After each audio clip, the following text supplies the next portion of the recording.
not that I want to, not to say, but if you only.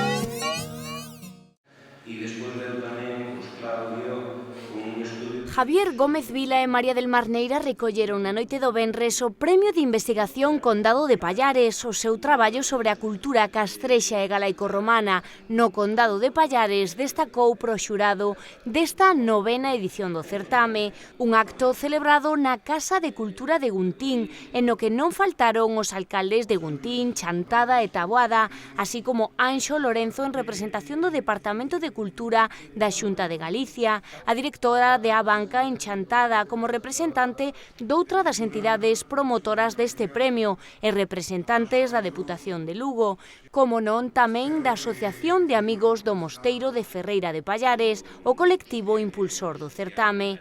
Desta volta fálase de arqueoloxía, de escultura e en xeral de todos os vestixios destes povos nos concellos que antigamente integraron o territorio do Condado de Pallares, dende Carballedo ata Portomarín, 95 castros, 3 vías romanas e 2 mansións viarias, 10 exemplares epigráficos e asentamentos romanos son tan só unha parte dos elementos que abordaron.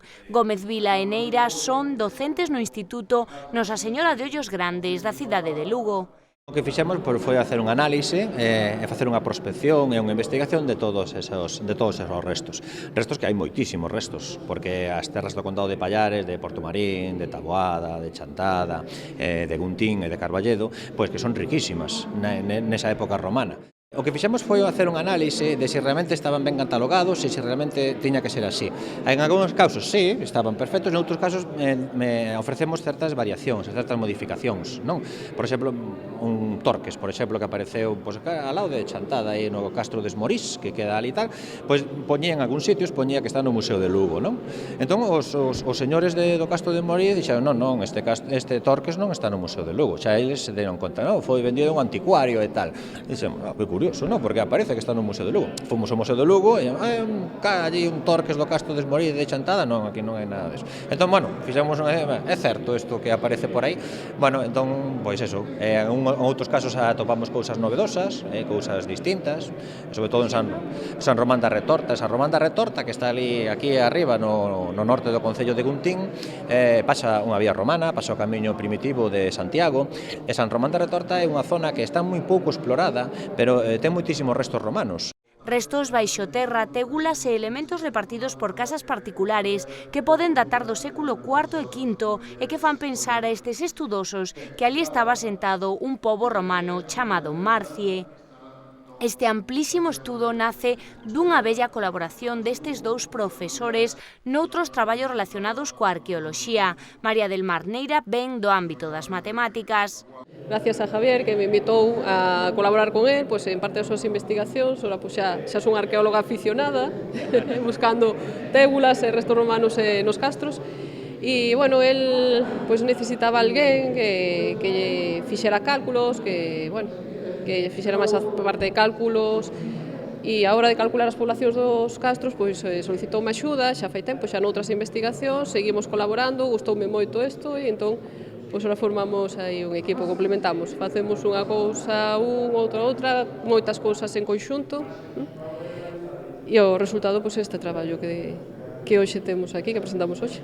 A razón de ser e o valor engadido desta investigación histórica reside na súa vocación divulgativa e educativa.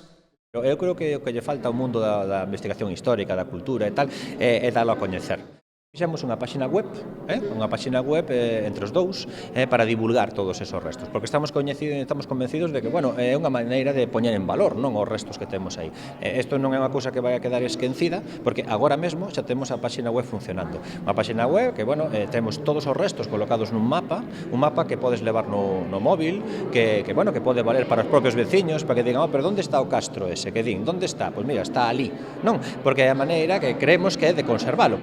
A modo de mapa e de guía xa se pode atopar na rede entrando na páxina condadodepallares.arqueogalicia.com, pero o traballo será tamén publicado e dotado cun premio de 3.000 euros.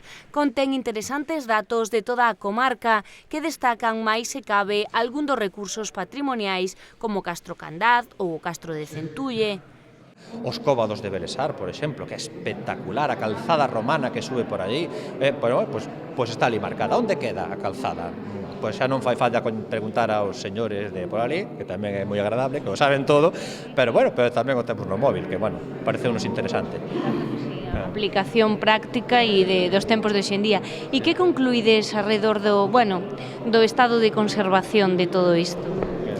Bueno, pois vemos que hai zonas que están máis conservadas, outras menos, o que son os castros, hai moitos que non existen xa, que existirían pois na época romana, pero hoxe non nos queda nada, pero hai outros que sí. Temos o exemplo do Castro de Castro Maior, que está moi ben conservado, que se está escavando, que se está estudiando, que este verán houve un campo de traballo, que estuveron aí arreglándolo, entón vemos que sí, que nos concellos do Condado de Pallares que hai interés pola cultura, que teñen interés por que se vexa todo o que teñen e que están traballando neso.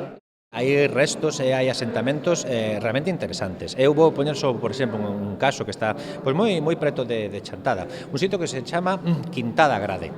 Quintada Grade, que é unha aldeiña moi pequena, está xusto ao lado do Castro de Esmorís. Tamén ali fixose unha excavación de urxencia no ano 93. Un señor, fixo un chalet, tal, e atopou algo, apareceu unha excavación de urxencia destas dun verán, un mes e medio, na máis. Apareceu moitísimos restos, que están no Museo de Lugo, moitísimos restos. Pois ese asentamento queremos recuperalo. Incluso lle puxemos un nome, tiramos, como se chamará este asentamento? Aqua Quintina.